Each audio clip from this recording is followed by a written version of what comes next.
like maybe a teenager, because I know since you are in children's literature now, tell someone that's in maybe elementary that may want, to start writing, or may want to start publishing. Maybe they may, because, kids are doing everything now. Oh yeah. First thing that comes to mind is, we're all on social media, right? And all I've been seeing, and it's very interesting, the timing of it, it may have always been happening, but ever since I kind of turned my lens towards children's literature, every 5th or 10th thing I see posted on my feed is children's literature. And, and looking back over it, I always saw that, that was one of the more popular genres when it came to sales, because, children's books are just gifts for the whole year, right? It's Christmas, it's birthdays, it's that aunt that's always trying to teach the baby something, that kind of thing. If you get into a school, all the better, libraries, that sort of thing. But yeah, I do see so much of it. So I guess in a sense, I would say that it's being done, and it can be done. Just like you even talked about the idea that, you come into all of this, and I guess largely one part of it for me is it has to be about more than money. Yeah, it has to be. Because money takes a long time to come sometimes, and we can all say that it goes a lot quicker than it comes. And so, I found myself in a lot of instances, back over all of this, like, okay, I haven't done that whole bestseller status, but I keep coming back to it. I can't express how many times I have quite literally said I quit, in my head, and I would find myself in another place, in another industry, and my spirit is on the inside of me just screaming, just trying to go. What are you doing here, and I can't even function entirely in that other space because I know I'm not doing what I'm supposed to do. It's like, to borrow an analogy, is or make an analogy, the whole writer's thing, if I were a hammer, right? Yeah. And if I was doing anything but being a hammer, I'm not fulfilling your purpose, and I'm never going to be what I'm supposed to be if I'm doing something else. Because, it used to get to the point where, like, I could be in a 9 to 5 and I'd just be sitting there like... And, I will... And although it pays the bills, you know what I mean? Right, like, but I just be sitting there like, what in the world, like... and keep in mind, I teach... on this, in addition to doing this, I teach online, so thankfully it's for me at home and remote and all that. But, even when I was still in the 9 to 5 world, the dream, the vision, at that point, the side hustle was, in a lot of respects, what kept me grounded and kept me there. I can't imagine doing it now, but when all this started, I was in my late 20s, and I would never forget that, I was working a 9 to 5, living in Chicago, working downtown, so we kind of got to add commute and all that to that. And painting the picture here, I'm up at 7, and I'm probably done by about 7 with the whole idea of having come home, eating. I'm in a relationship at that point in time, so there's time that needs to be spent there. And teaching online started at that point, so that's about an hour or so there. And then I was on the phone with the person that was working here in Dallas on the book covers, or I was taking my weekends, and I would never forget, I think by the time I got to the second book, at that point I remember my social life being very active, and I was in a relationship. He worked more on the weekends, so it left me free to hang out, but I would come in on a Friday, and that Friday and that Saturday, I kind of had a rule, kind of going back old school, like, Mom, you can't go outside till you finish your homework. So I would make myself write something, and I promised. The deal was really simple, honestly, that all I had to do, if I wrote a sentence, I wrote something, I can go out. But that sentence often turned into a paragraph or turned into some pages, and, it was a common thing that people saw that I was late to most all events and season of my life. But by that time, the first book was out, and several people, when they would kind of come at me when I would come in, because you know how the kids do, you're late, I was writing. The whole room just like, oh, leave him alone. He on his thing. And I have to even look back on that as, being a blessing. But because when they know, they know. Right. And I guess that speaks back to the idea of what would I tell someone younger or any age, the persistence. People often, compliment me on how disciplined I must be as a writer. And, I kind of take that with a grain of salt, because I know, like I just told somebody recently, it's like, Like, a lot of that time when y'all don't see me on Facebook and everything, you think I'm writing these 500-page manuals and manuscripts. I don't know. There's a whole lot of living that happens. Okay. You know, sometimes it's the money being made to put the book out.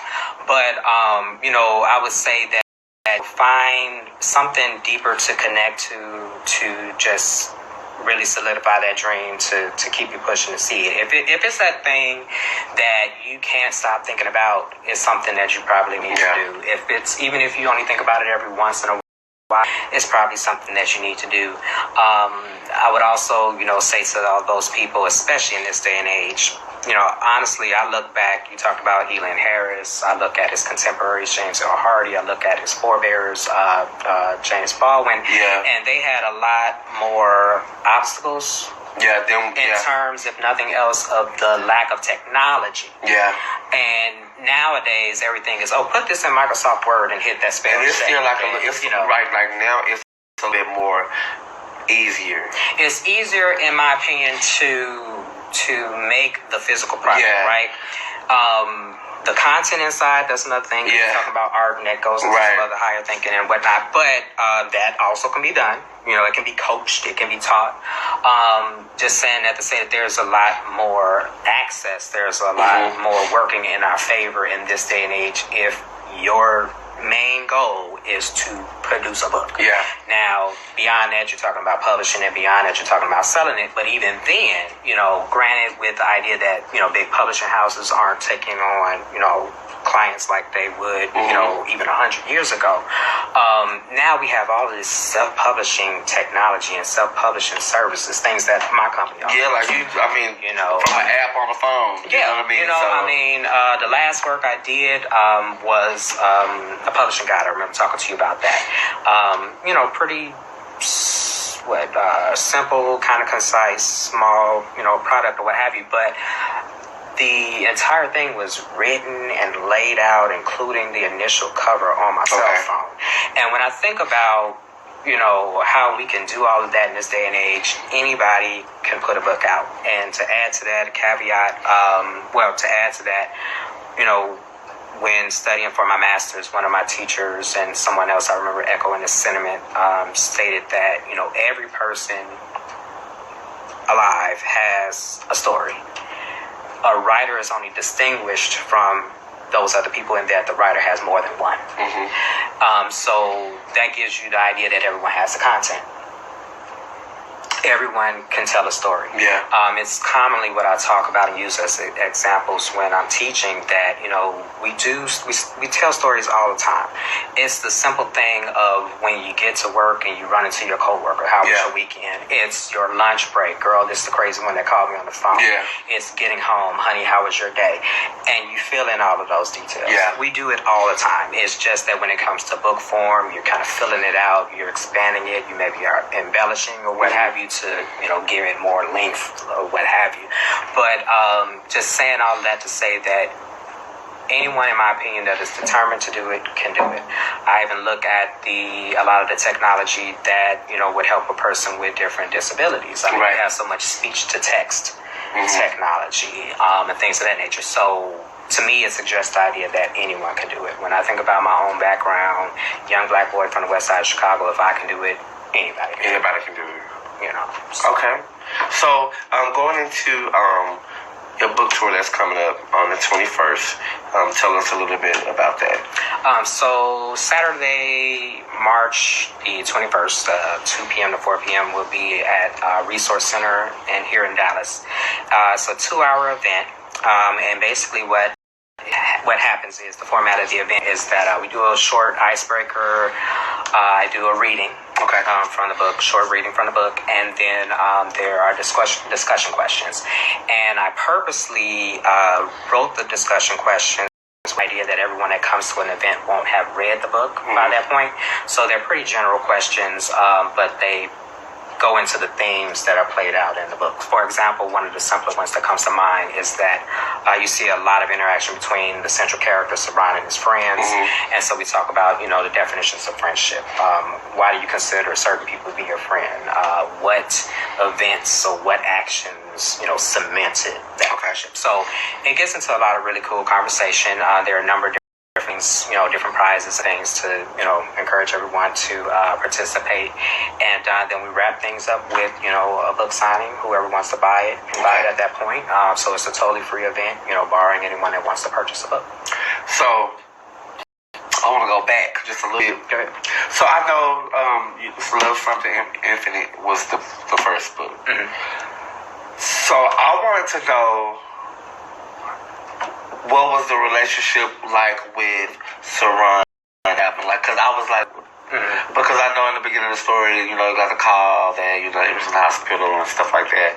And I was like, where did he come from? Okay. So, like, what's the story behind the relationship with Saran and Calvin? And actually, that's something that gets into the reading. But basically, he's that here two young black gay men, in a circle of friends. Mm-hmm. And, they see a mutual interest in each other, and they, pretty much follow it. Okay. And you see in the story how it plays out. Cool. Okay. Yeah. Because I kept saying, I was like, I want to know. Because, it's me, I always try to figure out. I totally understand. And to be fair, you got the most recent book first. Okay. And that book, the cool thing about that book is that where the first book follows the story through Saran's point of view, there are a bunch of other people involved. And for different reasons, I decided to explore the other side of those events. Okay. And so you see Calvin, who you mentioned, in this book, you see his point of view of these events. Okay. In the most recent book. Okay. Yeah. So I know that when we talked a little bit this week, you say you were reading. So where are you what book are you gonna choose from? We're just gonna do Love Something Infinite. Okay. I figured it was a good way. Honestly, the whole thing the idea was to introduce the Dallas-Fort Worth area to the whole series. Okay. And to start at the beginning made the most sense because it's a story. I can go now. Well, but before you go into that, have you ever thought about doing like murder mystery books? Actually, so this actually ties into another cool thing, another book project. So we're actually just started running a short story anthology contest. Okay.